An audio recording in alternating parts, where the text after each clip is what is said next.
Full spoilers here for God of War 2018 and the series leading up to this. If you haven't played this, or at least haven't seen all the spoilers yet, go play it and hopefully come back and check out this video. This was one of those titles that I kept putting off for one reason or another, and finally booted up with the announcement of its sequel, Ragnarok, on the way. I'm kicking myself for waiting so long to play this. I don't think it quite cracks my all-time favorites. There are some issues I have, which are mostly nitpicking really, but this is still a great game. It fully lives up to the hype and then some. Gameplay, story, visuals, it's all fantastic and some of the very best that this generation of gaming has to offer. Right from the start, this has a much different feel and atmosphere than the original trilogy. Gone are the huge action set pieces that were used to kickstart games, as we instead start with an older looking, significantly more reserved Kratos. The prior games in the series revolve around Kratos' bloody past and quest for vengeance against the Greek gods. Now we see a character with the desire for peace and keeping that bloody past hidden from his son Atreus. While the other games did have a ton of lore and storytelling, there wasn't really a lot of that coming from Kratos himself.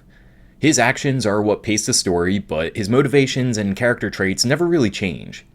The original trilogy even starts off and ends the exact same way, with cutscenes of Kratos failing to take his own life. For the majority of the franchise, he's been kind of a one-note character. He wants revenge against the gods, cause they're pretty much all double-crossing, warmongering pricks who will go to extreme lengths to achieve any sort of self-preservation or gain. Well, that also kinda describes Kratos' journey as well, though. It's easy to see him as more of an anti-hero or straight-up protagonist because he's the character we keep playing as and in turn sympathize with. Kratos is the lesser of two evils in this battle against all the other Greek gods because we are seeing the story told through his eyes. But this also lets us forget that Kratos is also a huge prick himself. Just because he had a wife and daughter that he cared for doesn't make him a good person. He was raised as a Spartan warrior with the single goal of defeating all those that weren't his Spartan allies. His own bloodlust and desire for battle is what puts him in position to be taken advantage of by the gods in the first place. In essence, he's no different than the rest of them. He just came out on the winning side of their war. This idea is something that is now fully explored as a central plot point of the PS4 semi-reboot. Kratos finally takes a look in the mirror and accepts that he was no different than the other gods he hated so much. Even though he felt his revenge quest was justified, he was still nothing more than a murderous god that wanted to fulfill his own desires. The only difference is that he was actually powerful enough to defeat these Greek gods who had already been in that same cycle of violence for centuries. Despite getting his revenge, Kratos still feels empty and unfulfilled. He achieved his goals, yet got no satisfaction from it, only more guilt. Thus, his new goal is the exact opposite: to live in peace and be better than his past for whatever time he has left. To do whatever little things he can to try and end this cycle of gods playing puppet master and killing without care or consequence. This being the basis for a story is far from original. Hell, I have other videos on this channel exploring similar themes in Red Dead Redemption and The Last of Us. Arthur and John both have similar beginnings. John accepts his actions as criminal a bit more clearly than Arthur does at first, but they both try and fix past mistakes by the end of their character arcs. Joel struggles with letting himself become emotionally attached to people again, all while accepting his past violence as a kill-or-be-killed mentality. The changes in their personalities all come from protecting people they learn to deeply care for. For John, it's the acceptance of his wife and son. Arthur feels the need to protect his whole gang from Dutch's deteriorating leadership, while Joel proves he would do anything in his power to keep Ellie out of harm's way. With Kratos, he leaves his Greek homeworld behind as well as trying to leave his past buried. Eventually he meets a new wife, and after her death, Kratos' priorities are now focused on training Atreus to be a better man than he was. What makes God of War's story unique is the fact that these aren't normal people. Obviously franchises like Red Dead Redemption and The Last of Us are fictional as well, but they're still grounded in real-world storytelling. The main characters are still normal people. These characters stick to as much realism as their own settings and lore allow. While on the other hand, Kratos and Atreus are literal gods doing battle with other supernatural forces. It puts a cool twist on the father figure cliche of telling a story, and it's a story that they tell extremely well. With the added power of the PS4, better graphics, and better motion capture, we can immediately see a side of Kratos that was never able to properly be portrayed before. His anger and loss is now shown through nuanced facial expressions and abrupt dialogue instead of brash outbursts that were usually followed by immediate violence. They essentially added fantasy elements to a very old-school outlook on fatherhood. Kratos' relationship with Atreus resembles a lot of post-World War II through 1970s style of parenting. where the father wasn't around as often as he was out working and providing for a family that stayed home, thus usually resulting with the mother having a much closer relationship with the children. Dads were much more no-nonsense and wanted their sons to be tough, athletic, and good at working with their hands, where still being sensitive even at a young age made dad think you were a mama's boy that wouldn't survive the working world. This tough love style of parenting is how Kratos feels the need to now raise Atreus. Through his eyes, it's still a much easier path through said training and adulthood than Kratos himself had growing up. Again, a parallel to mid-1900s America, where a lot of fathers lived through or fought in conflicts like World War II, the Cold War, and Vietnam, then had little patience for children that didn't show the same toughness or disciplines. I'm nowhere near old enough to know the time period I just talked about personally, but I think we've all gotten the speech about, wait till you get a real job, then you'd wish you're back in school, or yelled at for being a kid that didn't want to hold the flashlight while dad worked on something around the house. It's the same idea, just played out in the life and death world of God of War. The premise of this game puts a very human emotion on a story that has previously always been about the actions of gods. When we start the game, Kratos' wife Faye is passed, and her final wish is for her ashes to be dispersed from the highest peak in all the realms. While the plot thickens along the way, this goal is always in the forefront. Except for one small part where we need to stop and aid Atreus, we never stray from the path of bringing Faye's last request to fruition. Character interactions and storytelling do a fantastic job of keeping this goal fresh, instead of feeling like a chore over what can be a decently long game, depending on your skill level and how much you explore the world. Right after Faye's funeral, Kratos decides that it's time to start training Atreus for their journey up the mountain. We quickly learn that Kratos and Atreus don't have much of a relationship at all. This is one of a few plot points that I wish was touched upon more in the game. Small lines from Atreus let the player know that Kratos wasn't around much and was usually out hunting. We're never given a specific age, but Atreus is old enough to have the player wonder, well, what was Kratos doing this whole time that he barely knows his son? Was he this short and direct with Faye too? If Kratos really did want a normal life and family again, why was he so distant, and what did Faye see in him? It's a small plot hole, but a plot hole that opens up questions nonetheless. Either way, Kratos tests out Atreus' hunting ability and isn't impressed. Much to Atreus' frustration, Kratos coldly takes them back home because Atreus is not mentally or physically ready for their journey. We also get a few references to a sickness that Atreus has been dealing with his whole life. A sickness that Atreus believes makes him look weak in his father's eyes. The beginning sequences have a ton of small scenes that subtly show Kratos' internal struggle as well. Things like turning his back to Atreus in order to cover up the chain scars on his forearms, and his facial expressions whenever he's reminded of Faye are a nice little window into Kratos' current mindset. This all changes when a man shows up looking for Kratos. We get the first major glimpse of Kratos trying to hide his past from Atreus here. After taking several hits from the stranger, Kratos finally gives in and fights back, but not before taking a long look back at the house to make sure that Atreus is not watching. Kratos doesn't want Atreus knowing what he's truly capable of. Once the fight starts, it's apparent that Kratos isn't fighting any normal person. This stranger, who we soon learn is named Baldur, can trade blows with a god and feels no pain. Throughout the fight, he reveals some valuable information as well. That Odin sent him, and he wasn't here for a fight, just information. More importantly, Baldur lets slip that he wasn't here specifically for Kratos after seeing a second bed, something that Kratos doesn't catch on to. He automatically assumes someone this powerful must be here because of his own past actions. After Kratos defeats Baldur, he and Atreus are now forced to go on their journey up the mountain anyway. In hindsight, there are a few telling characteristics of Baldur shown to us here. He initially doesn't hit Kratos with anywhere near his full strength. This is because Baldur doesn't know Kratos is actually a god. We'll find out later that Baldur doesn't really know who Kratos is at all, actually. All Baldur knows is that he needs information that Kratos can't supply if he's dead. When Baldur realizes that Kratos can take a punch, he starts going all out. This is more of a desperate attempt to see if Kratos can really hurt him, as he's been gifted, or cursed with in his own eyes, complete invulnerability. But this invulnerability also took away most of his other senses too. Baldur has become almost like a living zombie as a result. He can't taste, he can't feel touch or temperature, nothing. Once he comes to the conclusion that someone as powerful as Kratos still can't make him feel any new sensations, he goes back to trying to reason with him, stating that he didn't show up here looking for a fight, and that he's not like his brother. While Baldur will become the main antagonist of this game, he's somewhat of a sympathetic villain. God of War quickly, and repeatedly, lets the player know that their versions of Thor and Odin are far from the superhero Marvel-style retellings that most people recognize them as. However, we don't get a ton of backstory on Baldur. It's mostly just what we need to know in regards to the current events of the game. But he seems to be telling the truth when he's talking to Kratos. In a weird way, he very likely is the lesser of two evils when comparing himself to Odin and Thor. Yeah, he's a dick about it, but he does seem genuine when he tries to reason with Kratos and that he's just trying to fulfill a task given out by Odin. Again, in hindsight, it's extremely likely that Odin would have tortured or killed Kratos and Atreus if they complied, but that's more of a reflection on Odin and Thor than Baldur. Everything I just mentioned in this fight with Baldur is arguably God of War's strongest accomplishment, and that's in its foreshadowing.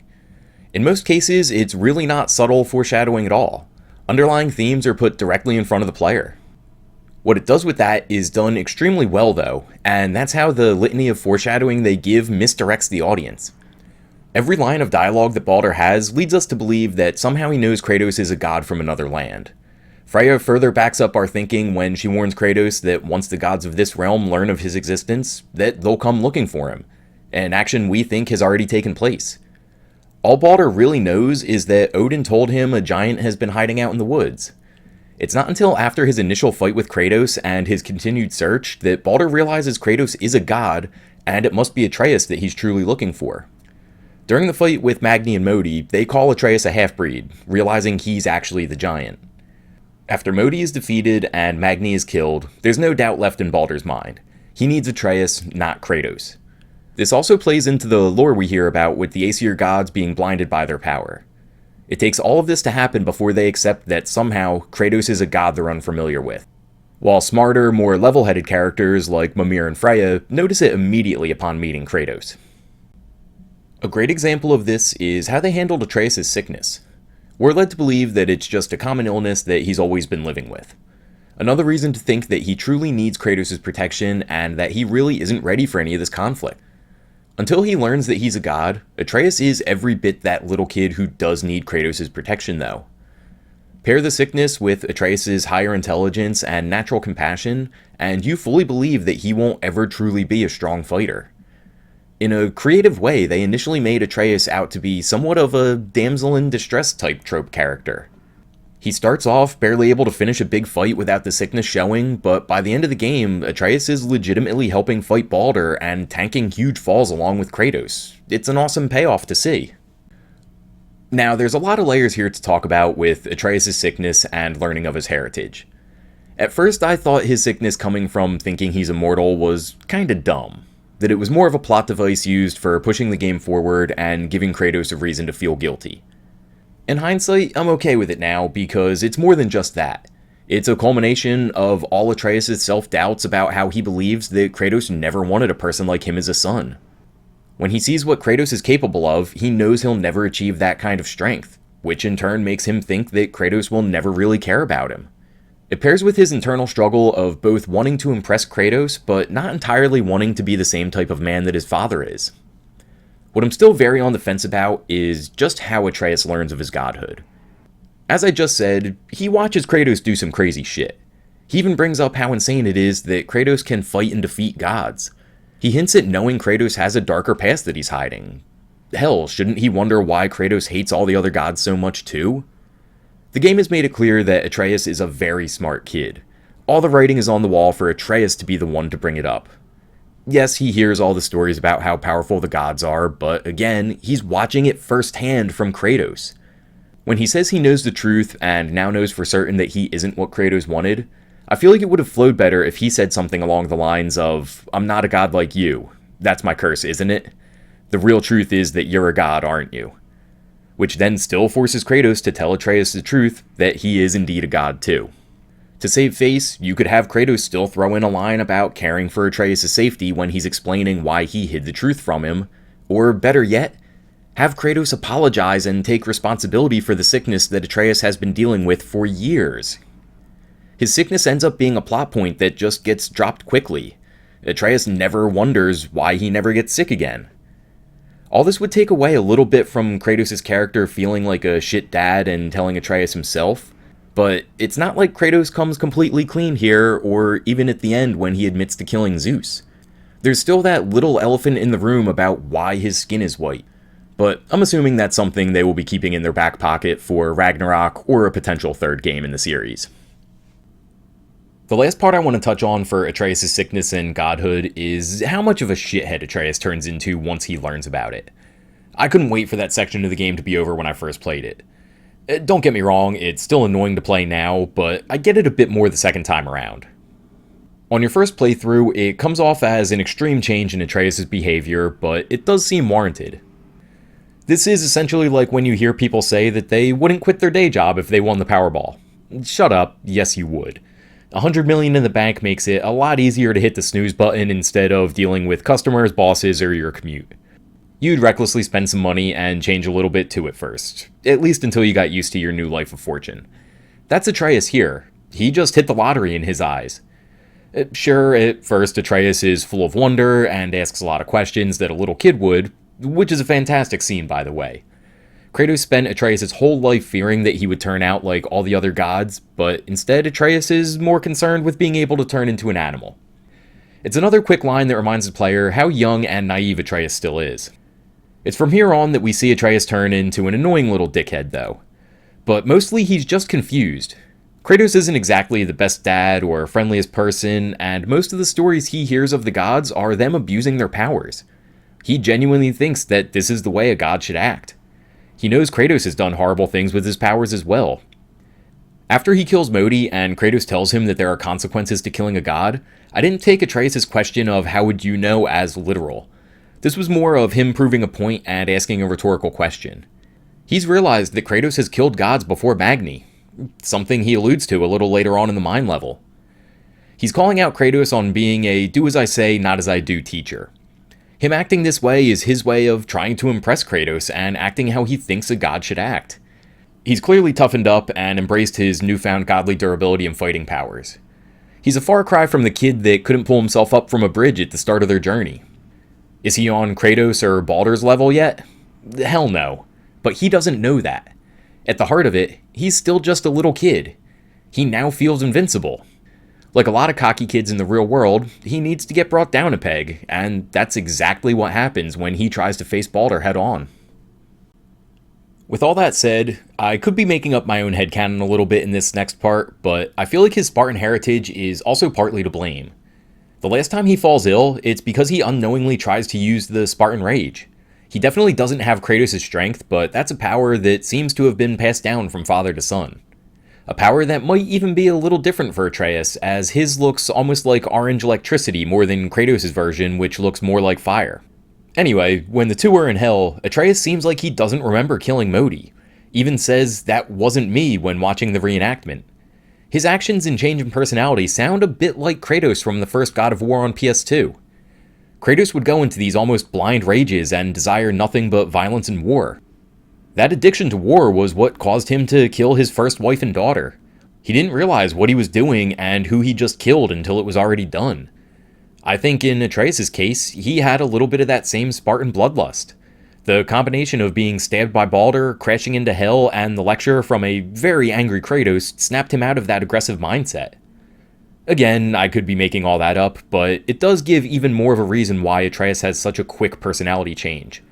He's dealing with a rush of powers and emotions that he literally can't control.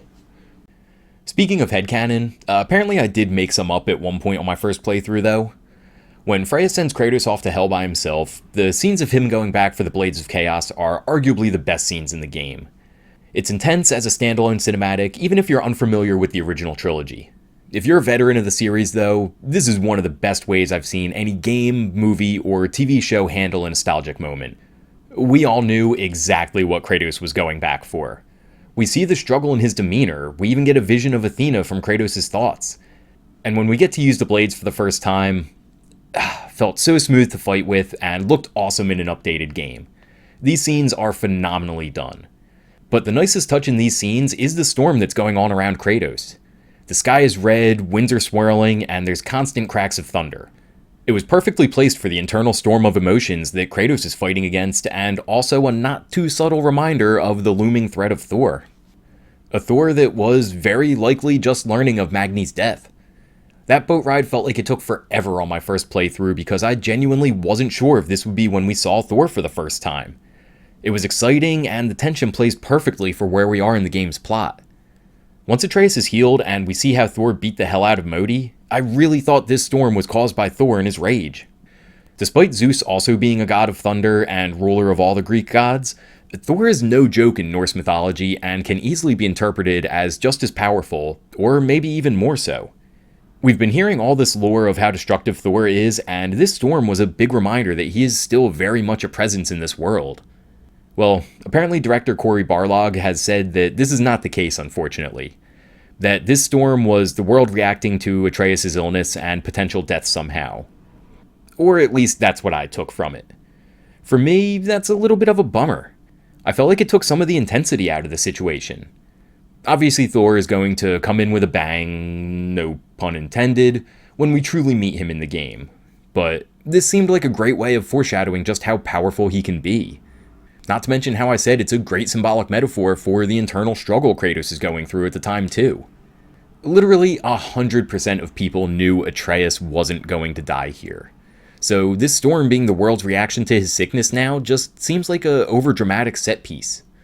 Does this mean Atreus was somehow controlling the weather while he was unconscious? Is the prophecy of Ragnarok that real that the world would collapse if Atreus isn't there to play his part? Are we going to get some cliche trope of fate being a real entity and playing its part now? It just makes everything messier than it needs to, and frankly would have been a lot cooler if it was just the result of Thor's power crossing over from Asgard. But we do also see the weather abruptly change while Atreus is yelling at Sindri too, so it would make sense if he has some form of control over this and just doesn't know it yet. I'm going to use this as a transition to another one of the game's weaker points, and that's with its repetitive enemies.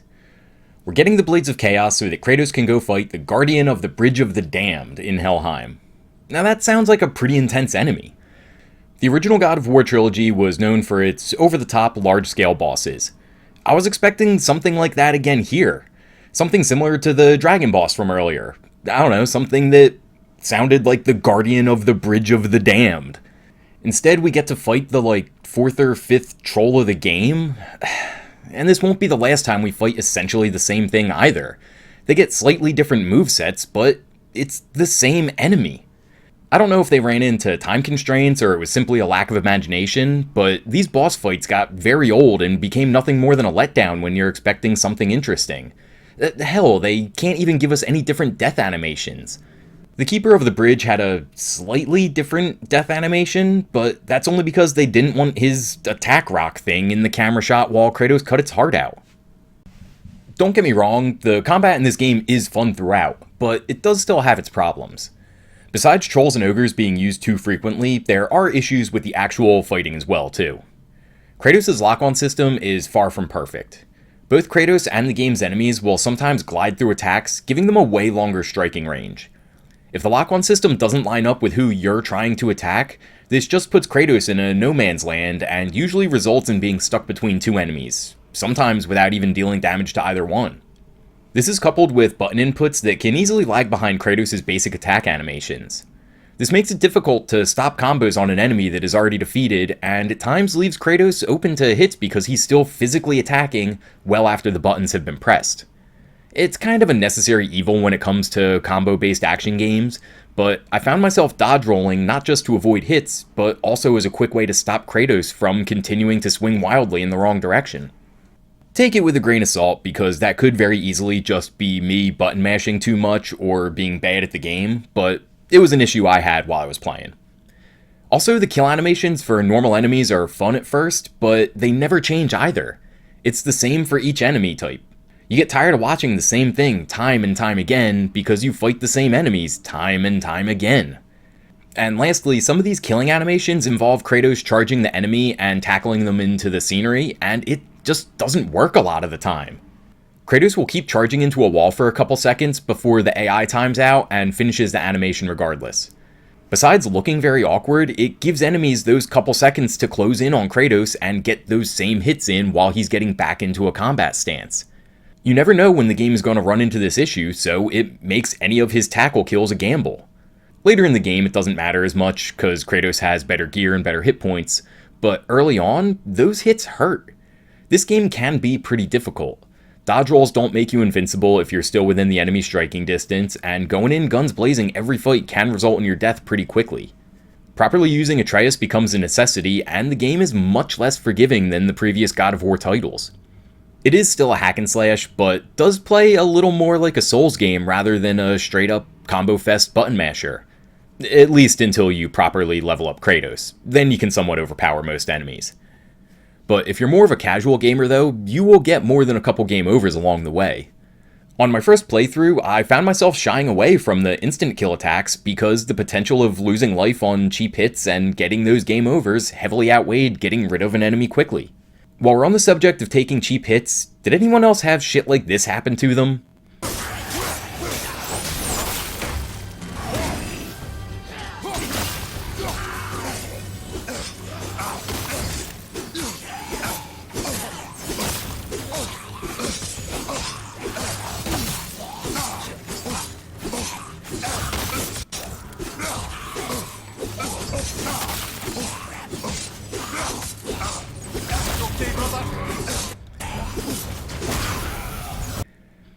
So somehow, in taking out the last enemy, the game freaked out and switched to the Leviathan axe.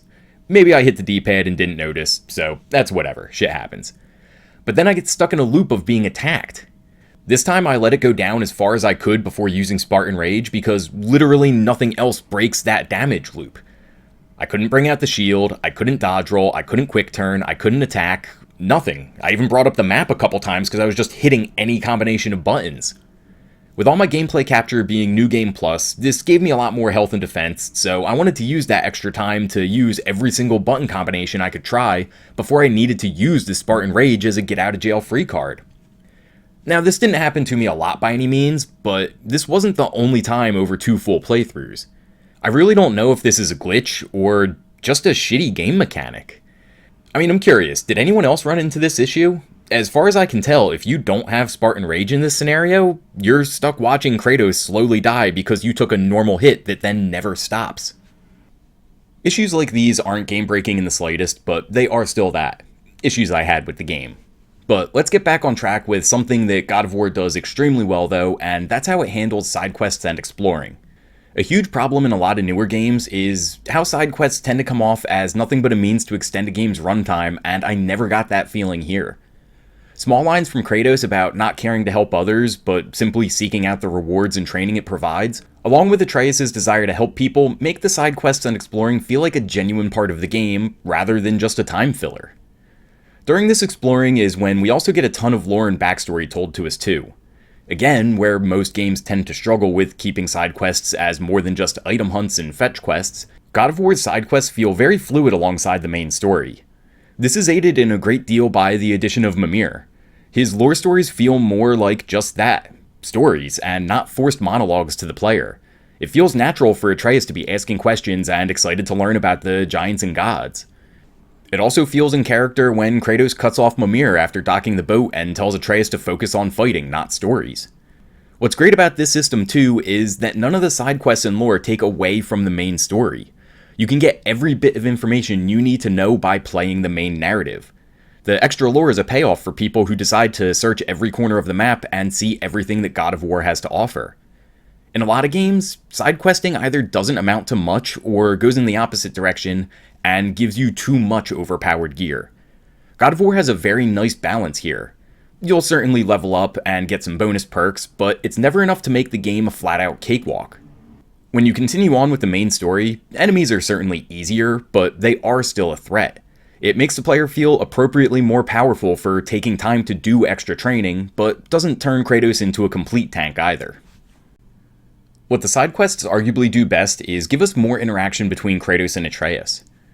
While that sounds like a pretty stupidly obvious statement on the surface, think about it. In the main story, there are times it can feel a little bit lacking, but that's intentional with this new, very reserved version of Kratos. A lot of the game, he doesn't talk much, at times flat out ignoring Atreus and staying silent instead. At the heart of the game, their relationship is the biggest focus of the narrative. It's about two polar opposite characters learning to accept each other as family and that they do deeply care for each other in their own very different ways. Atreus is much more open to showing his feelings, while saying Kratos isn't is quite the understatement. The only part of that affection that Atreus can currently wrap his head around is how Kratos defends him in battle. Besides the ending sequences, we get possibly the biggest turning point in their relationship somewhat early on with Kratos going into the Light Pillar of Alfheim. Kratos sees visions of Atreus mourning the loss of Faye while hearing his son's own thoughts about him. Atreus doesn't understand why Kratos is so cold towards him and wishes that he had even died in Faye's place. Atreus' tone does change at the end, and he accepts that as long as Kratos tries to be better, then he will too. Just as Kratos starts to see an image of Faye, he's pulled out of the light by Atreus. At first, Kratos is furious that he missed his chance to see Faye again, but Atreus isn't too happy either, and yells about how long Kratos was gone. Kratos initially yells back, but quickly gives up once he sees dozens of dead Dark Elves around the light. We get a clever role reversal for the rest of this stage. For once, Kratos isn't being silent by choice. He's at a loss for words while Atreus stands up for himself and lets his anger and disappointment show. This ties directly into what we see in the Light Pillar, where Atreus says he'll try if Kratos does. Atreus feels like Kratos purposely left him alone.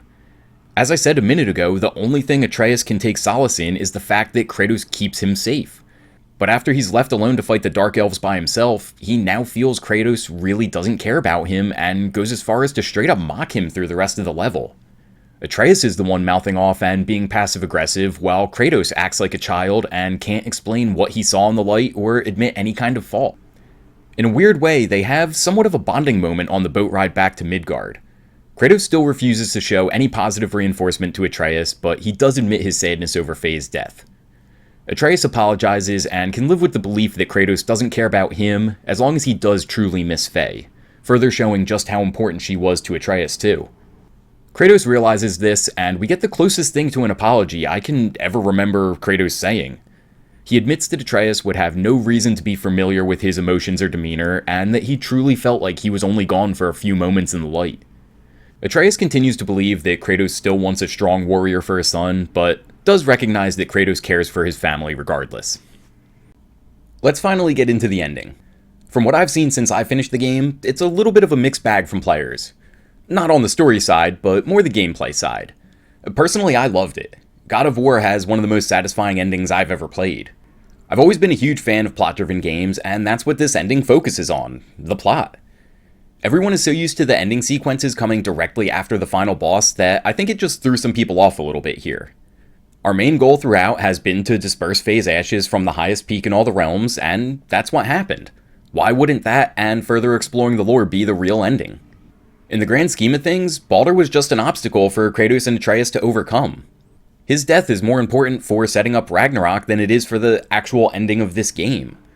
It makes sense that we would still have a quick break between the true ending and the final fight. And don't get me wrong, I'll admit the last fight with Baldur is more of a spectacle than anything else. It's not that much different than the first fight we had with him way back in the beginning of the game. They've added a ton of new set pieces and side elements, but it's not really anything new. Baldur has a lot of the same physical attacks, and his new projectiles are no different than what we've already seen from trolls and other common enemies. But who cares? It's a fun final boss fight that makes us use everything we've learned throughout the game. The addition of Freya is very well done here too. Before marrying Odin, she was Queen of the Valkyries, but part of Odin's curse to keep her in Midgard was that she was also stripped of her wings and can no longer harm anyone. This is why she only tries to restrain Kratos and Baldur without getting physically involved. God of War has taken a lot of liberties in their retellings of Greek and Norse mythology, but they do have a nice callback here too. In the original stories, Loki figures out that mistletoe is Baldur's only weakness. While everyone is having fun trying and failing to injure Baldur, Loki tricks someone into firing a mistletoe arrow at him, killing Baldur in the process. It's the mistletoe tied to Atreus' arrow quiver that eventually leads to Baldur losing his invulnerability here. When this happens, you get this weird feeling of relief for him. Despite him still being our final antagonist, you almost feel happy for him when he's looking at his hand, realizing that his curse of invulnerability has been lifted. This rush of emotion Baldur gets ties into why he's tougher here. It's why he can now change his elemental attacks and is harder to fight. Even as an enemy, his character is riding a huge emotional payoff right now. It's breaking a curse that has plagued him for a century. A whole century that he also hasn't seen Freya, who he now wishes he had already killed. At least I think they said it was a century. Could be wrong. Whatever, it's been a long time. This ending is bigger than just the final fight, though. Every character involved gets to show their truest desires. Baldur's hatred of both Freya and that curse is even more important to him than the quest given out by Odin. Hell, he initially tries to bypass Kratos and goes right for Freya, showing that his hunt for a giant isn't anything personal against Kratos. On the other side, Freya has lost everything she once had and accepts death as a better alternative to her son continuing to hate her. When Kratos thinks he's saving Freya's life, she claims that he now took everything from her, as she still wants her estranged son to be happy above anything else. In order for Kratos to break the loop of violence he's trying to rid himself of, he's ironically forced to kill another god yet again, even though he's finally doing it for the right reasons. We see Atreus really becoming more and more of a competent fighter, along with his final lesson of being a better god than the rest before him. I could go on and on about this ending, it's that good. But nevertheless, let's move on. After all this, Kratos and Atreus finally make it to Jotunheim to spread Faye's ashes. Before they can do this, we get the game's biggest twists. Despite all the writing on the wall, these were actually twists that seemingly no one saw coming, and I sure as hell didn't. Faye was actually the giant that Baldur was looking for, and Atreus is also the Norse god Loki. Loki has been made extremely popular through all the Marvel versions of him, but in true Norse mythology, he's the leader of the rebellion against Odin that causes Ragnarok. I won't get any further into Norse mythology because that's a whole other video in its own right, and one that there are plenty of on YouTube from people who can talk about it way better than I can. But that's it. It just kinda ends. Kratos and Atreus spread Faye's ashes and go home with a much closer relationship and better understanding of each other. When you say it out loud, it sounds anticlimactic, but it's really satisfying. It's a somewhat cliche way to end a story, but it works perfectly here. Our main characters achieve the goal they set out to do, grow as individuals in the process, and set the pieces in place to expand on the story. It's an ending that I've seen some people describe as a letdown, but this isn't the original trilogy. It's a different, more somber story that revolves around a more somber Kratos. There didn't need to be a high-impact ending here like we saw from the earlier games where Kratos officially takes the God of War crown, readies himself to climb Mount Olympus, or tries to kill himself. This game's goal wasn't centered around revenge and violence like those previous installments. It was centered around spreading Faye's ashes and exploring the relationship of Kratos and Atreus. This ending achieves just that. There's a lot more to unpack here, but I also didn't want to make my third hour-and-a-half long video in a row. I barely touched on the characters of Mimir and Freya, and didn't even mention Brock and Sindri, who were two of the best side characters in recent memory. As great as Kratos and Atreus are, with the way their characters are written, they would struggle at times to carry the narrative by themselves. Something Brock, Sindri, and Mimir perfectly balance out.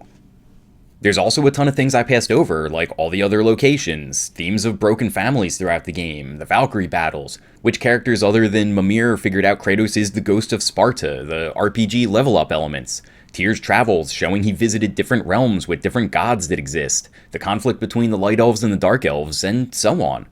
There's so much more here that can still be discussed. It just goes to show how much awesome content is in this game. God of War is going to go down as one of the very best of this generation and a prime example of how to blend storytelling and gameplay.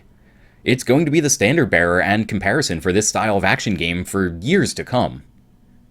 So, as I always say at the end of my videos, you guys know all about the like, comment, and subscribe stuff.